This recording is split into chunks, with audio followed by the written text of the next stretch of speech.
आदेश गुरु का। अलख निरंजन। हमारे कुल देवता के चरणों में मेरा कोटि कोटि प्रणाम। गुरुदेव के चरणों में मेरा कोटि कोटि प्रणाम। हमारे नाथों के नाथ गुरु मच्छिंद्र नाथ के चरणों में मेरा कोटि कोटि प्रणाम। दोम दोम दोम दावल सा मलिक अल्तापुर के हमारे पीर बाबा के चरणों में मेरा कोटि कोटि प्रणाम।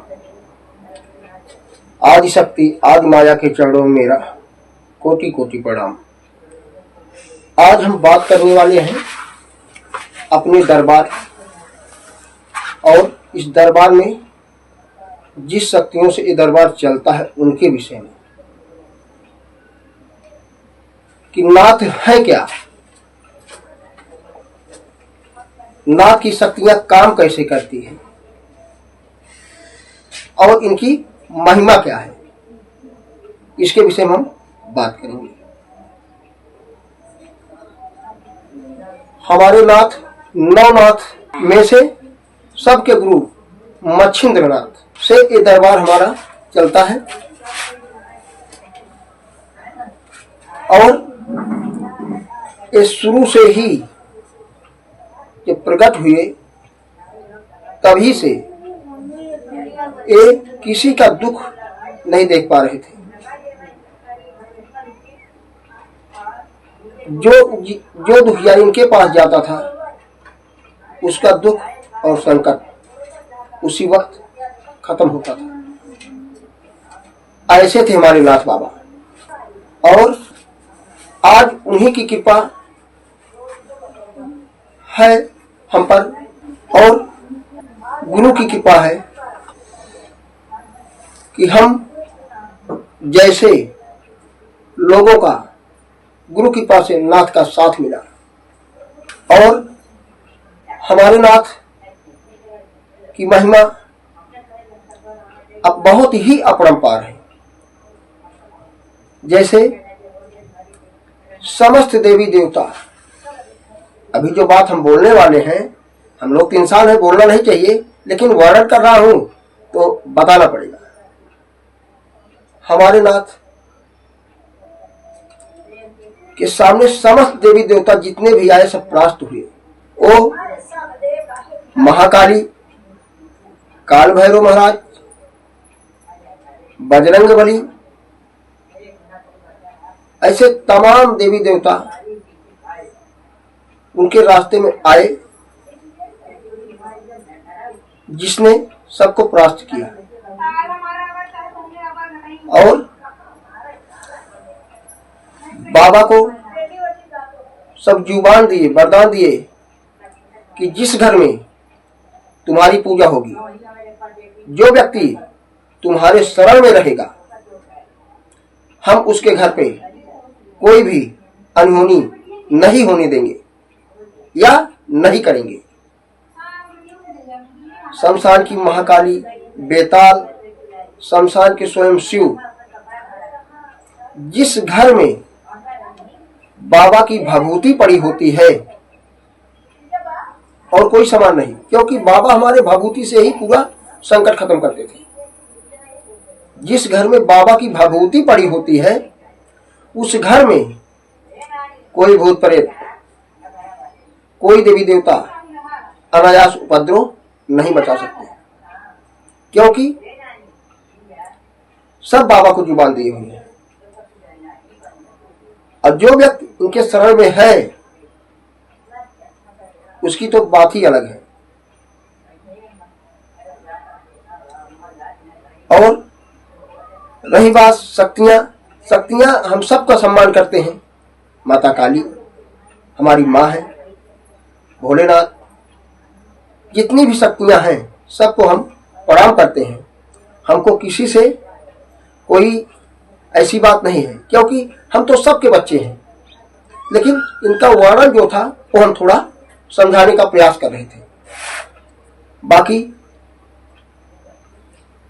जो भी ये दरबार में आया हुआ है वो देखा हुआ है, उसको समझाने की कोई जरूरत नहीं, क्योंकि बहुत सारे भक्तगण, यूट्यूब तो मैं अभी बनाया, इसके पहले हम गद्दी चला रहे 20 साल से। 20 साल जो हमारी गद्दी चल रही, अनेक भक्त आए, अनेक भक्त का निवारण नाथों के नाथ गुरु मच्छिंद्र नाथ द्वारा हुआ, हमारे दावल साहब मलिक पीर द्वारा हुआ, आदि शक्ति आदि माया द्वारा हुआ। हम तो उनके बच्चे हैं, एक छोटे से, हम क्या कर सकते हैं? कुछ भी नहीं। और जो भी भक्तगण परेशान होंगे, जब इस दरबार में आएंगे तो इस दरबार की महिमा खुद वो अपने मुख से बोलेंगे। और हम थोड़ा पिछले वीडियो में बोले थे शक्ति साधना सिद्धि के लिए, तो जो हमारे दरबार में, हमारा क्या बाबा का दरबार, अवघड़ बाबा नाथ पीर दरबार में साधना सिद्धि के लिए आने वाले हों,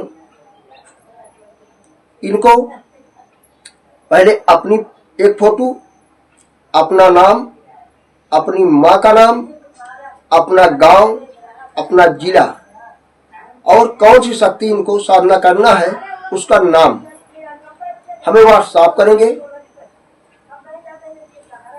उसके बाद यहां से रिप्लाई दी जाएगी, तभी वो आएंगे।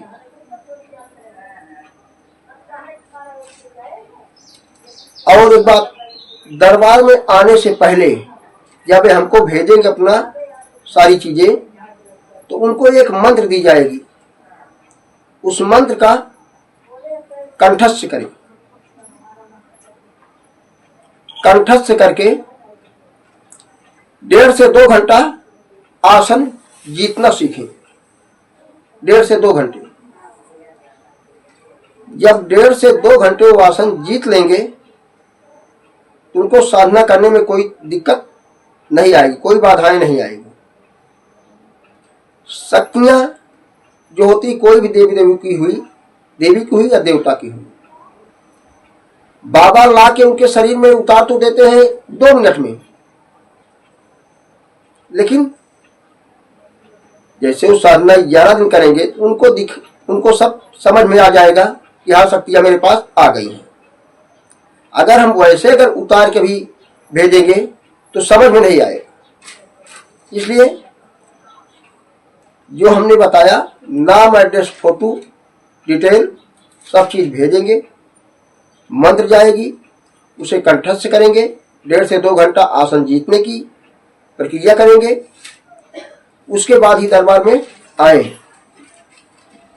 और यहां आने के बाद उनको 11 दिन रुकना पड़ेगा। अवघड़ बाबा नाथ पीर दरबार में उनको 11 दिन रुकना पड़ेगा और उनकी भोजन की व्यवस्था, रहने की व्यवस्था यही दरबार में की जाएगी। उनका छोटा मोटा शुल्क होगा जो आपको पे करना होगा। उसके बाद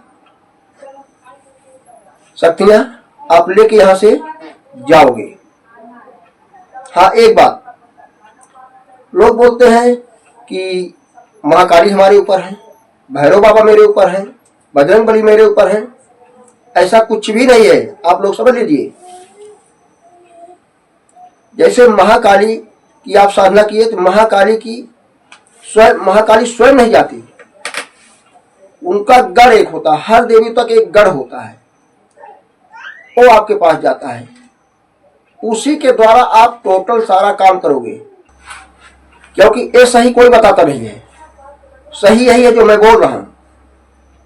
क्योंकि हम लोग मनुष्य हैं, देवी देवताओं का भार अपने सर पे कैसे थाम सकते हैं?